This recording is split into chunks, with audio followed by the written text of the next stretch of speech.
guys, Ramblin Bob here again with an update with my E3600LFP full stack. As you can see, this bad boy is still the way I wanted it originally, which is the system and then the 4 batteries underneath there, which makes like a big Dalek or a small fridge kind of look.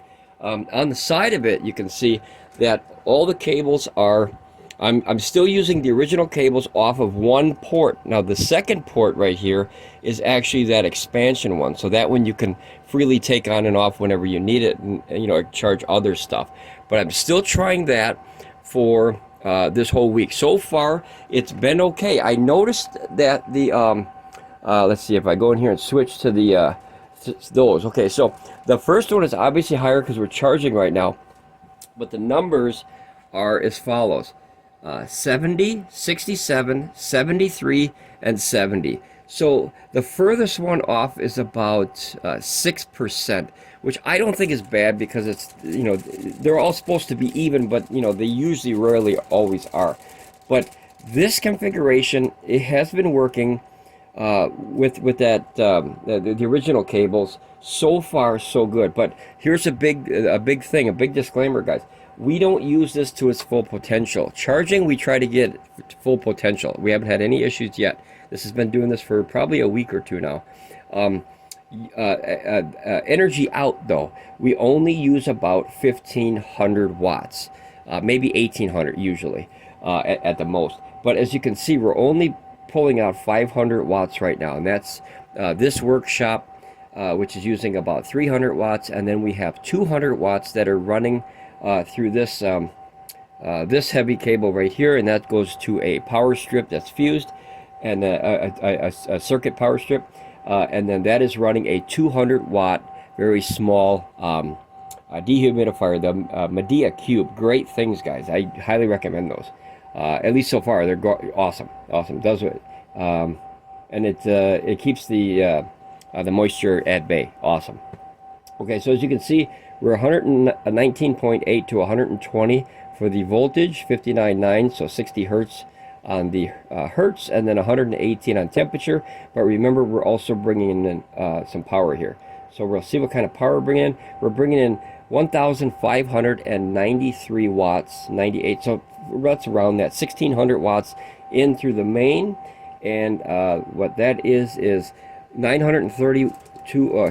Boy, it keeps changing. 940 watts on this string right here, and then 660 on this string right here.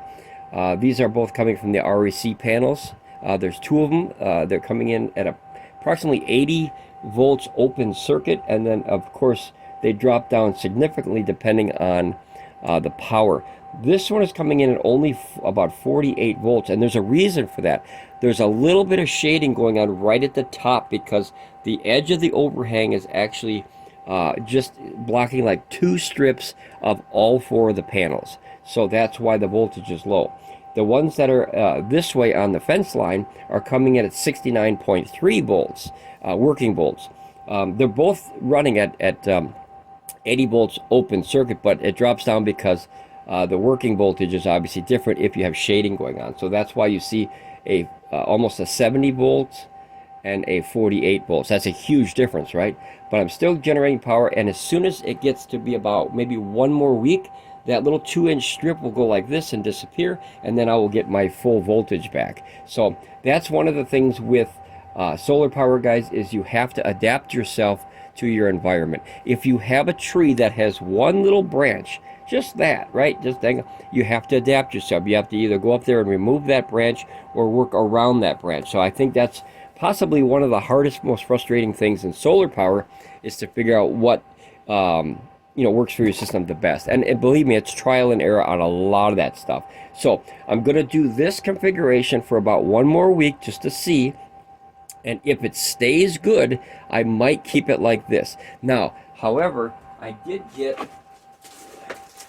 get these from Pecron. The 2 cables that I ordered are here, and I got to open them up. So you can see they're almost open already from the wonderful shipping. But I got to open these, and we're going to look at the cables, because remember, these cables are the ones that are supposed to go from port number 1 to the battery, and then the battery to the second battery on either side. So you can run 2 on this leg and 2 on that leg. And 1 leg just means that the batteries are split off like that, almost like this. So you have one line of batteries here and one line of batteries here. And what that does is it balances your load so all the power is not running through one cable. However, these cables are very, very thick.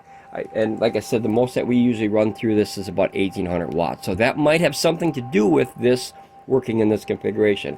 I in no terms am telling you to hook your system up like this. This is a trial thing. This is a test. I don't know if this is going to be good for the system. I don't know if it's going to be bad. So far, it's been okay. But do this at your own risk, of course. All right, so we're going to go back over to the bench, and we're going to open these bad boys because I can't wait to get in there. Look at it. They almost opened already. Look at it. It's all beat up from the shippers.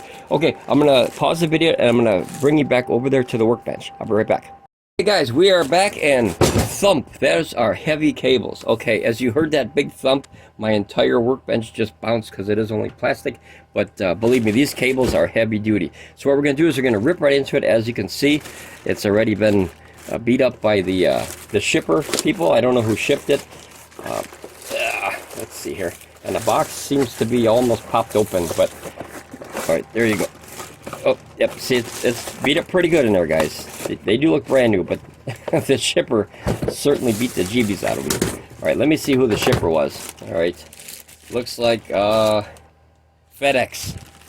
All right, guys, the FedEx guys. All right, they beat it up pretty good. As you can see, these packages are beat to jeebies. Pecron normally has nice packaging, and I think this was no different. It's very skinny, but it's only cables. There's no battery in there. But I think that FedEx just didn't care and threw it around. So here, these are the cables here. These are MJ32 to MJ32. Basically, these allow you to have a longer run. So the best two ideas I can come up with, this one's empty, is one is to be able to have the stack like I just showed you, which would be great because that saves a lot of space.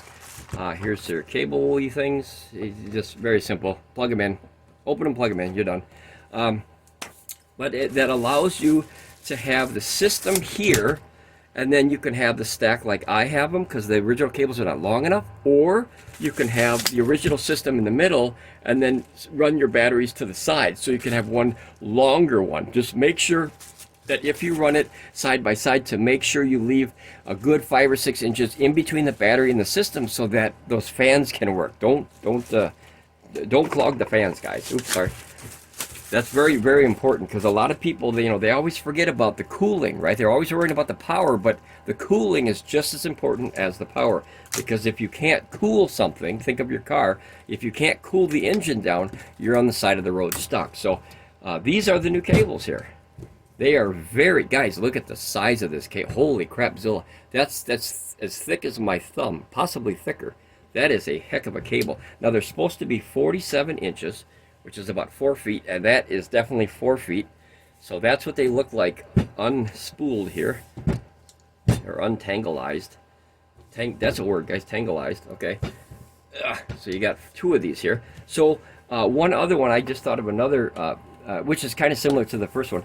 If the idea for what you could do with these cables, if you had a system, like say you had an RV, that's my end goal, is to eventually have enough power to have an E3600LFP in an RV, and that way I can pick up piece by piece, put it in an RV, have 15,000 watt hours at my disposal for anything that I need, air conditioning, heater, whatever. That's a lot of power, and then we have solar on top of the RV as well. So you could put, like, say if you had 2 little rooms, right? You had like a closet thing and maybe, I don't know, a stand or something like that, or 2 closets closer. All RVs are different.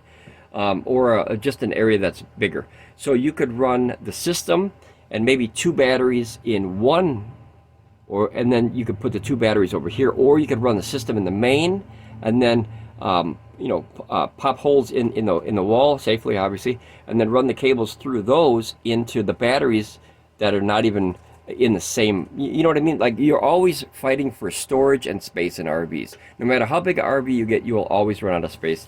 If you think about your house, a lot of people have storage units now because they have so much stuff. So, like, give me 1 second here.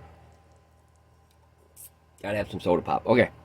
So, all these ideas are different for each person because everyone has a different use scenario with it. Let me make sure these are all tight. This last one I'm going to open because I want to see if you can see anything inside there. And it looks like it's... Okay, there you go. So we have access to them just by unscrewing them like that, guys. I don't recommend you doing this. I just want to see what kind of cables we're working with. Okay, so there's all your cables. Now notice you have communication cables in here. You have 1, 2, 3, 4, it looks like, small cables. Could be balance leads or communication. And then you have 2 monstrous cables, guys. Those are big cables. So well done, Pecron, for this. And a lot of shielding. There's a lot. Hopefully you can see this, guys. There's a lot of shielding in here. That's a big heavy duty what have you. And then this thing goes back up here, and then it screws back in like this. There we go. Okay, and that pushes out the top.